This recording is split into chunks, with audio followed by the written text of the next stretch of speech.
Hey everybody, welcome back to the Wrestling Chatter channel here on the Wrestling Chatter Network on YouTube. Today we're going to be talking about who has stood out, and not just stood out, but who has shined the most out of this kind of weird year that is known as 2020, especially in the professional wrestling world. Now, we know that the first kind of few months of 2020 was, I guess you can say normal, but obviously since mid-March, we've seen this unprecedented time in pro wrestling where we've seen empty arenas, we've seen people get a little bit more creative. But even with those weird times, there has still been some great quality wrestling, and especially some great quality superstars. So I want to ask you guys both. We got Josh Tariff, we got Adam Woods here joining alongside with me. But I want to ask you guys first. Josh, you're going to go first. Who do you think has been the men's MVP of 2020?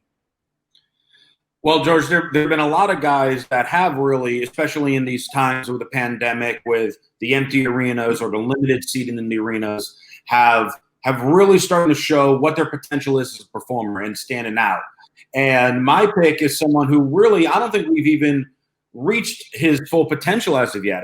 You might even say that his potential is, I don't know, limitless.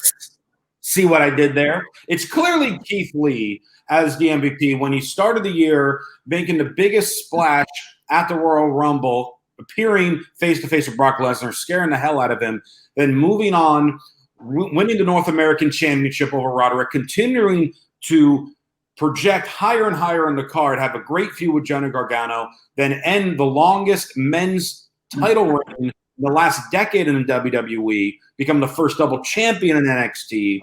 He is known for his size, his just genuine kindness, and just his unbelievable athleticism that there is no one in 2020 that can ask in that man's glory.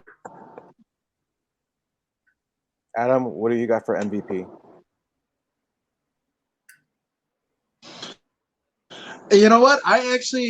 I'm going to rename because I was really thinking about it. And I thought, obviously, Drew is the title holder. Drew McIntyre is the title holder. He's got an amazing story in terms of, how he basically was released and then came back and won the championship. But I was really thinking about it, and I actually pivoted a little bit and went with Seth Rollins. The reason being is just the totality, his character, who I haven't really been a fan of, ever.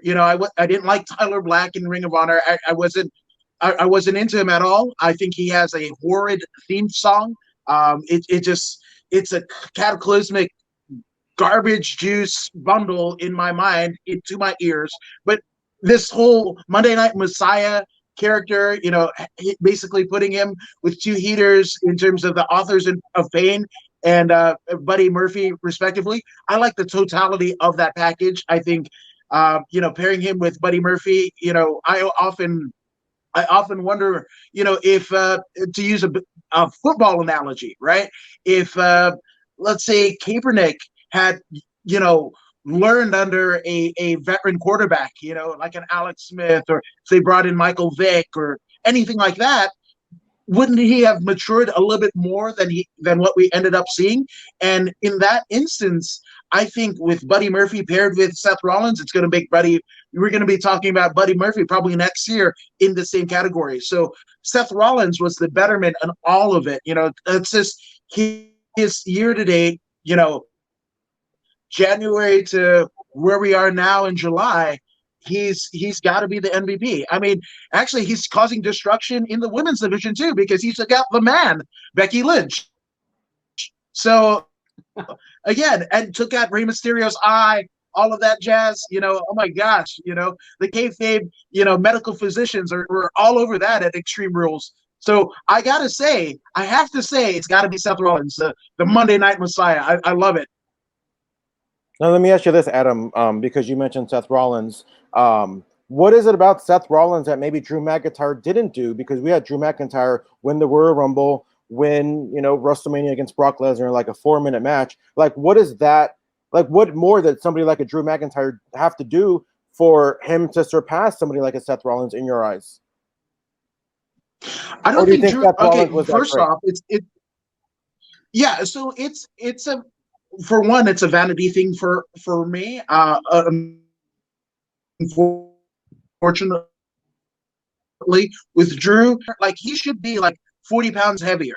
for the body type that he has. And he's bulked up considerably, considering, where he was with three-man band and that whole kind of iteration.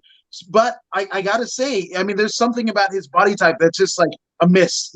A big old head, the long neck, and then I think there should be another 40 pounds of muscle on it. Now, what that would do for him in terms of his in-ring work, it'll probably negate that considerably, obviously. I mean, look at Scott Steiner. But the thing about it is, like, he doesn't have the character work. He's getting better on the mic, but he doesn't do it for me. And again, I was talking about like the Agas, theme songs.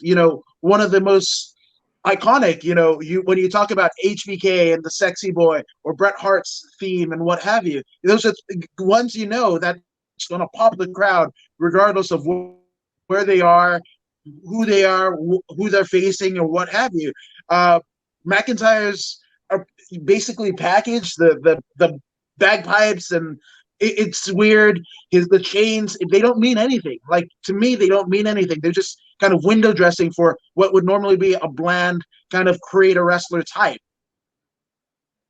So for me, I think in terms of character work, and I haven't been a fan of Seth Rollins' character work up until this point.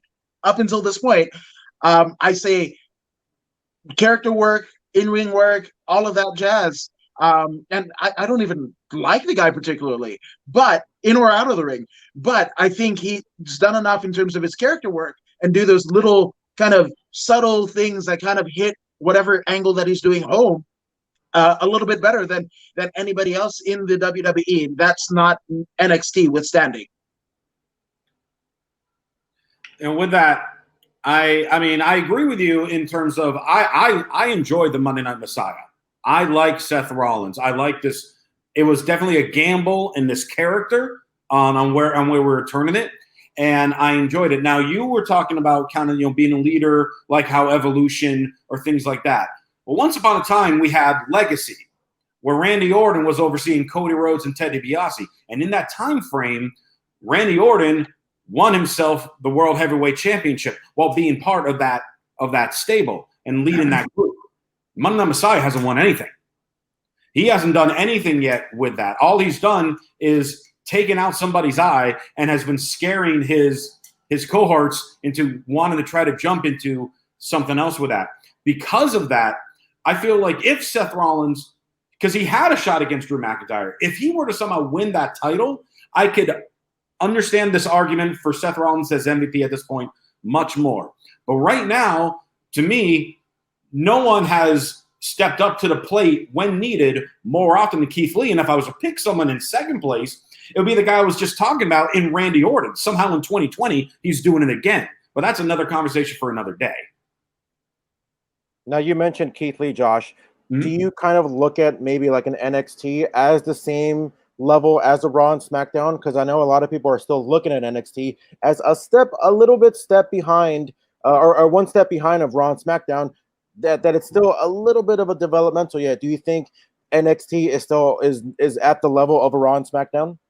I mean, I really feel, as far as we all know, like, if we're looking at the pure wrestling, everyone has been talking about, the takeovers show more wrestling than a WWE pay-per-view. But in terms of the psychology and the story development that we've been seeing in the various characters and performers in NXT, I feel it has reached its point to be a third equal to Raw and SmackDown. Case in point, where late in 2019, you had, the situation in Saudi Arabia where so many NXT people appeared on SmackDown and the crowd ate it up, and that continued through Survivor Series on the quote-unquote main stage. With those crowds, they were responding the way that they would respond to anyone else. So I do feel NXT is at that equal. More reason that for Keith Lee to, in the process of 2020, having these big moments with Adam Cole, with Johnny Gargano, with Brock Lesnar, end of the year with Roman Reigns. So he's been for any type of roster and has shown that he belongs at the top of any of the shows. And that's why right now, I think, to me, he's MVP. I think those are both good choices. Montavious Porter. I was going to say Keith Lee, obviously has the accolades. Seth Rollins just not yet, even suffering a big loss at WrestleMania. But the year's not over. But of course, we're talking about the first half of the year. Before we wrap up, put you guys over for a little bit. Sure, you can follow me on Twitter and Instagram at Josh_Tariff, YouTube.com/Josh Tariff. I have Josh Talks, one-on-one sit-down interviews with different people in the pro wrestling business. Go up every Tuesday on my YouTube page. Make sure you check it out. And I am According to Woods on everything: Facebook, Instagram, Twitter. There's even a TikTok about, but daily interviews, almost daily interviews with the MMA's biggest and brightest stars. So check that out at According to Woods on YouTube, Facebook, and all that jazz. Hey, it's Christy Olson. If you like this video as much as I did, give it a thumbs up and share it with your friends so they can join in the Wrestling Chatter too. And don't forget to subscribe on YouTube and follow the show on Twitter at TW Chatter. See you next time.